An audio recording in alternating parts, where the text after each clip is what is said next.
sorry for my dishevelled appearance, but I've got out of bed literally 5 minutes ago. So here I am with a coffee, and the postman came today. The postman brought some lovely news, or he did actually bring some good news. So he brought my start letter for my new job, confirming my new salary, and I was a little bit concerned because there was a query over what I was going to be paid, and now that's all confirmed and it's a thumbs up. I've really done well for myself. I'm really pleased. My new job starts 10th of September at the same place, but a completely different role. It will involve shift work, but I think it will work for me. It's 12-hour shifts, but you do a lot less and you squeeze them into a short period of time. So I'll have a lot more spaces of time off, which will work for me because I really want to go and see my mum more often, who lives in France. And I like holidays, and having to book time off and be careful with my time off is now going to be a thing of the past. So anyway, that is not the topic of conversation. That was one of the really great things that arrived in the post today. But what we're here to talk about is this box here. So this is from 4,160 Tuesdays. I love when they send a parcel. You can always tell straight away it's them. Also, you always get stamps, not one of those printed postage labels. You always get stamps. Normally you actually get like picture-y stamps, like whatever the current stamps are, the special ones, but on this occasion they're normal stamps. Anyway, that doesn't matter. What we have here is, well, let's just find out, shall we? So I'm just going to put it out of sight for a sec. I'm just going to get it open.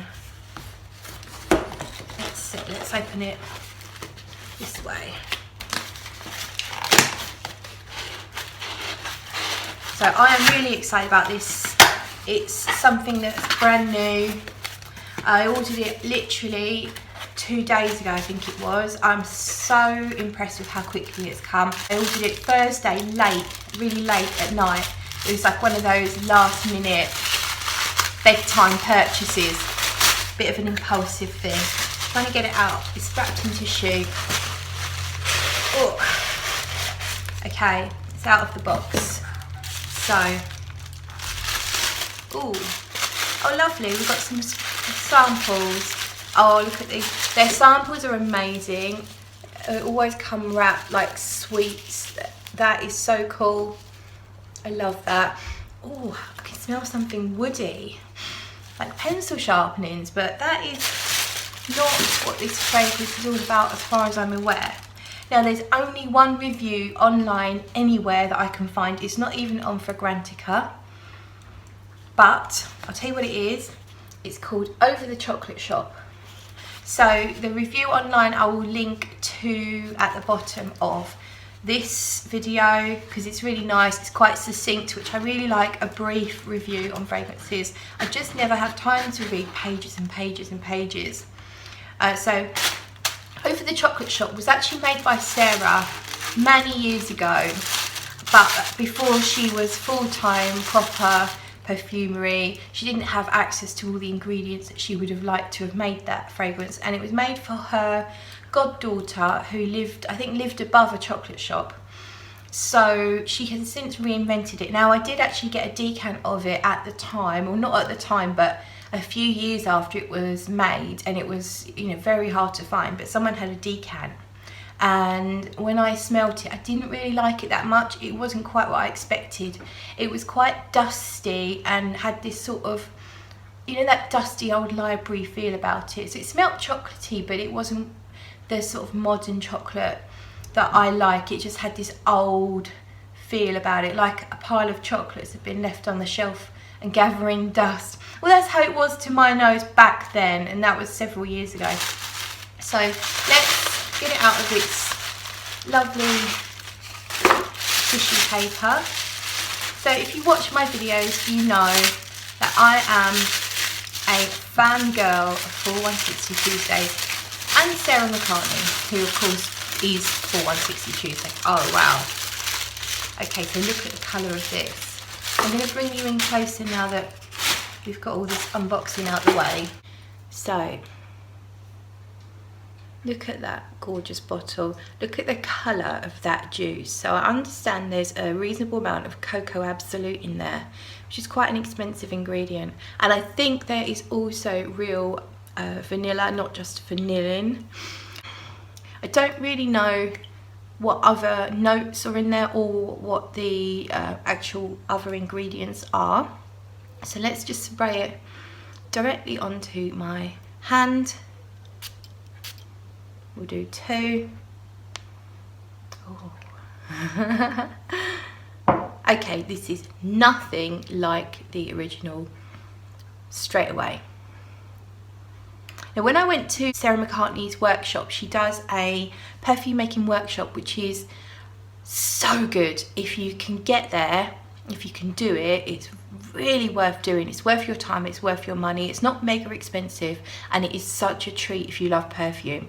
Sarah is someone who is a pleasure to be around. She has got the best stories ever if you like perfume. Honestly, I could just listen to her talking all day long. It was amazing. But getting to play with all of her materials, and I made my own concoction that day, and it actually included cocoa absolute.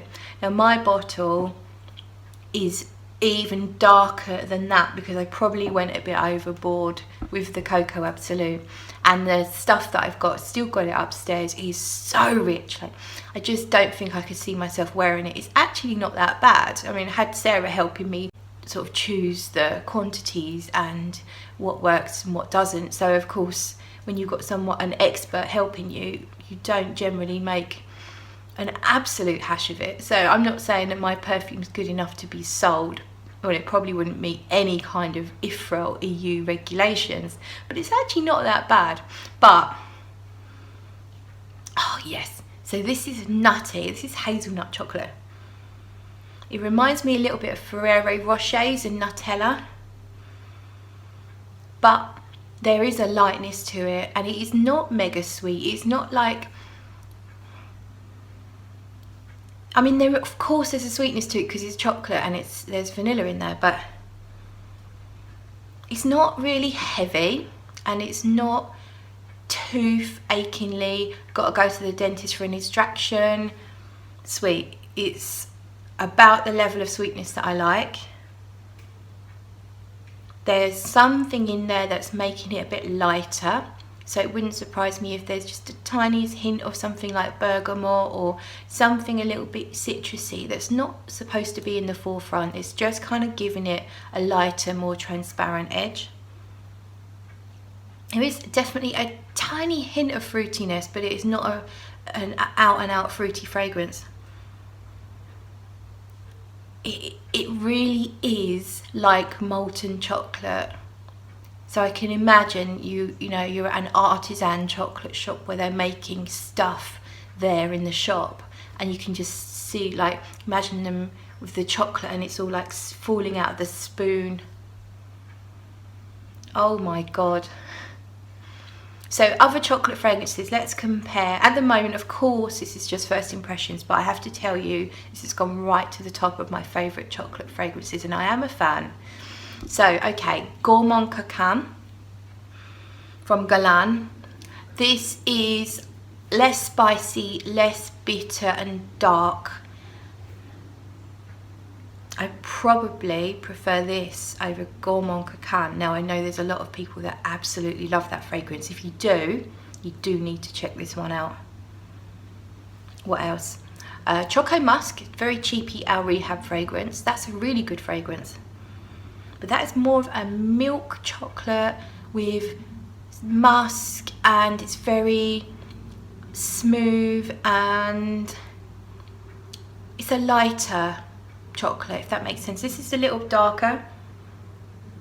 It's more like, not exactly dark chocolate, but it's a darker milk chocolate, a more bitter milk chocolate, but not exactly a 80% dark chocolate. What else can we compare it to? Chocolate Greedy by Montal. Now, I did have, I think I had a bottle, no, I had a decant of Chocolate Greedy. That is a very intense, heavy, in your face, pure Nutella fragrance. Very sweet, kind of cloying. Also smells a little bit like Cocoa Puffs. Had a wheatiness to it.